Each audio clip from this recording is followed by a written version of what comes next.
relating some stories about the history of the MSCs as they came into this part of the world and as they spread around the world.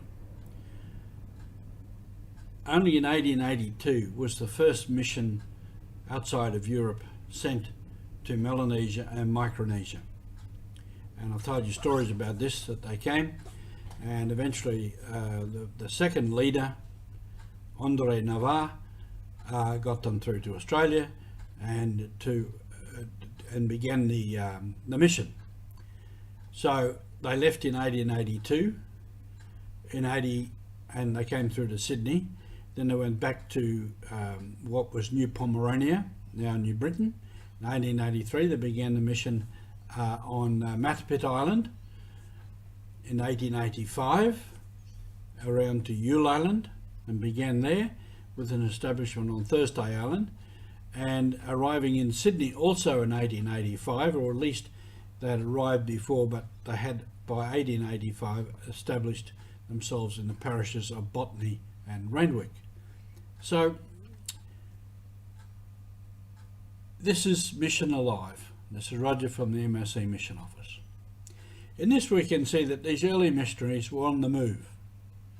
They had very slow transport. All communication was by mail, sent around the world on sailing ships, and yet they wasted no time. 1882, 83, 84, 85, a whole mission was established. At the same time, in 1880 in France, the government turned hostile towards the church and particularly religious congregations. So in effect, because of that, most of the members,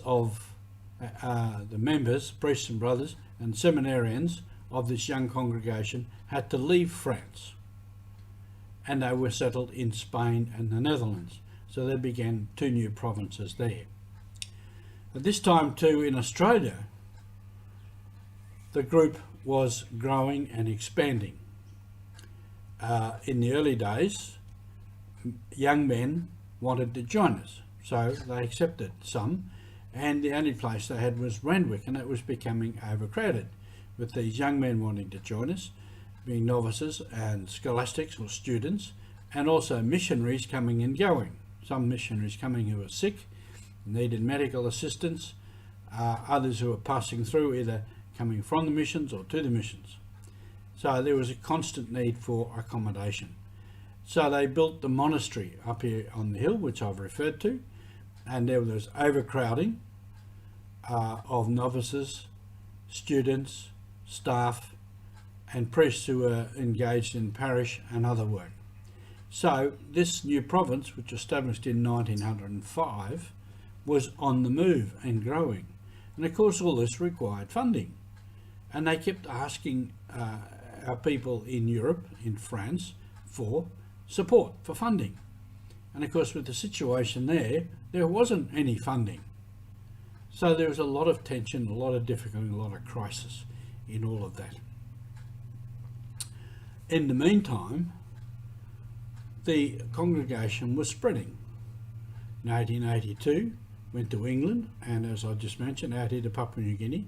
1885 in Australia, 86 was Belgium, 87 was Austria and Ecuador, 1888 was Kiribati, I've referred to that before, the German missionaries went there. 1891, Marshall Islands, 1896 established a province in Germany, 1902 in Nauru, and 1903 in Indonesia. And in Indonesia, that was in more to the east of what was Dutch New Guinea, in the Celebes, or now Sulawesi, because these were Micronesian people, and our mandate was to the Melanesians and the Micronesians. And an interesting little story there was a Father Gerard Vestas, who was born in 1876, was ordained in 1903, and probably went out there to that Micronesian mission, and he was made the vicar, not the vicar apostolic, vicar prefect of Celebes in 1919. And then later he was made the Vicar Apostolic of New Pomerania, as I said was New Britain. After Bishop Coupe died, he became the next bishop there. So the Dutch were out in this part of the world very early on, and in the Philippines in 1908. So in 1908 I went to the Philippines, and that's another story for us next time. So the mission was alive, was expanding, was on the move. Thanks for being with us.